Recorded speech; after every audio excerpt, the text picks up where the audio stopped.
So let's talk about homeschooling. Hi, this is Miss Andrea, and let's talk about homeschooling high school. Let's start with the question: should I homeschool high school? It wasn't a given that we were going to homeschool high school. I told the family who harassed us every year that we were going to take it year by year. But in my mind, I was saying we're going to take it to middle school and then decide if we were going to continue. Um, I homeschooled one child, fourth grade through 12th, and the second child, second grade through 12th. And when we got to the middle school years, we noticed a lot of their homeschool friends who they'd been with, through the entire journey were starting to drop off. And when I say drop off, they were starting to transition into private school, high school, and different public school, homeschool hybrids. But they were going away. And while we did kind of use a homeschool hybrid program, these people were typically in school every day. And the main reason we lost a lot of homeschoolers in our area for the high school years is because we live in a nice area, and the schools were safe, and the schools had awards, and I dare say the area was somewhat affluent. So people in my area homeschooled more. I'm not going to say for the novelty of it, but for the freedom of it and the freedom that afforded their children. They did it to let their children be children. They did it for their children to have enjoyable childhoods. They did it to allow their children to explore. And as they got to the middle school ages, they started, like reeling it in, getting the discipline down and stuff, just in time for the kids to go into public or private or what have you school, usually in eighth grade. Because, I should probably go ahead and say this.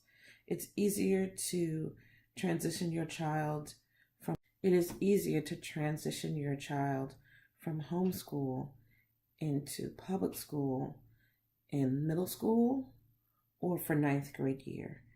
It is really difficult to transition them in for 10th grade, 11th grade, or 12th grade because the school isn't going to accept those credits unless you are using an accredited homeschool program, and it better be a good accredited homeschool program. And even then, they still might want to test your children in. So there we are, middle school age, pondering whether we were going to call homeschooling done or whether we were going to go through to stay in homeschooling until college. The question came to my son first, and it was, so this kid's going into a public school program, this kid's going into a public school program, this kid's going into a private school program. Do you want to keep homeschooling, or should we be looking into these programs? And my son said, I've been able to do my schoolwork at a pace that was comfortable for me. Slowing down, I needed to slow down, and speeding up, I needed to speed up. If we switch to public school, I'm not going to have that anymore. I'm going to be held back when I could have gone through a curriculum quickly and moved to the next one. I'm basically going to be stunted in what I'm able to learn. And, a year or so later, when we brought the same question to my daughter, she said, no, I'm having a really good time doing what I'm doing.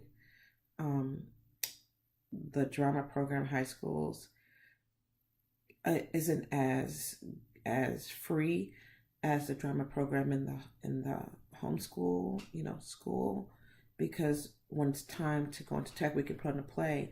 We still don't have to do all the subjects and stuff. They'll kind of pull back on tests and pull back on assignments so that I can focus and do my craft. And then when that's over, I can go back, and catch up on the academics. So no, why would I want to cause myself stress? So with those two conversations had, we decided to go ahead and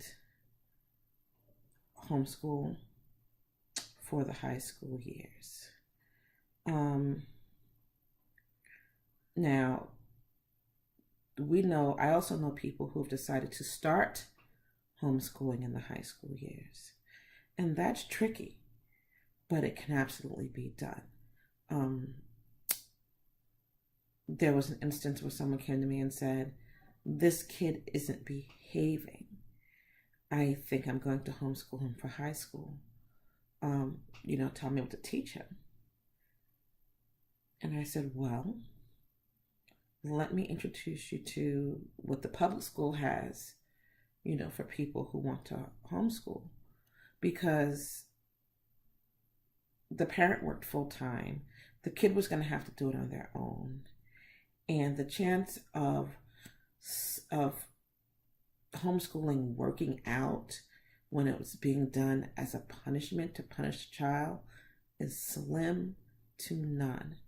Please do not homeschool a child to punish the child for misbehaving. A child who won't do work in public or private school is really not going to do the work in homeschool. It's just not going to happen. So I caution against that. I've also had people who wanted to try homeschooling for a year for 9th grade. And I advised against that as well. At that point, once you hit the high school years, there's no more trying out homeschool. You either homeschool or you don't. Because if you homeschool for half a semester and you decide to put the kid back in, the kid has lost the half a semester. They are behind half a semester. If you homeschool for a year and decide to put the kid back in, the kid is behind a year. They have lost the year. So I say all that to say, if you are going to homeschool in the high school years, you need to have this planned out ahead of time. You need to have looked at all the pros and cons for your particular situation, and you need to move forward knowing that you're going to be homeschooling for the next 4 years. If you cannot commit to homeschooling for the next 4 years, then you probably need to stay in public school. On the other hand, I've had people come to me who have homeschooled through 9th or 10th grade and then have realized that the chances of their child graduating was slim to none, or that their child is getting a special ed degree, which really wasn't going to mean a whole lot, or that the child is being bullied, the child is languishing, the child is just not going to make it. These are good reasons to switch from public school or private school to homeschool. But like I said, once you move over, don't expect to be able to move back with any kind of ease at all. When you do that, what you need to do is probably find a veteran homeschooler who has graduated children from homeschool, especially if your child wants to go to college or junior college or whatever, because that person is equipped to take your children's transcripts, convert that to, transfer that onto a homeschool transcript, and tell you what else your child needs to meet whatever goals they need to, whatever goals they have in mind. For instance, if they're going to college, they need the 4-4-4 and 2 program is what I call it, which is 4 maths, 4 language arts, 4 science, 4 history, and 2 foreign language, the same language. Okay? If they're going to go into a trade, then they need 4 language arts, and then everything else can be 3. 3 science, 3 math, 3 social, and they can dabble, through different arts and things like that. Foreign language isn't as necessary, though it is nice. And I'm going to really go into that in depth on the next video, because the next video is going to be about planning out the high school years while homeschooling. So, until next time.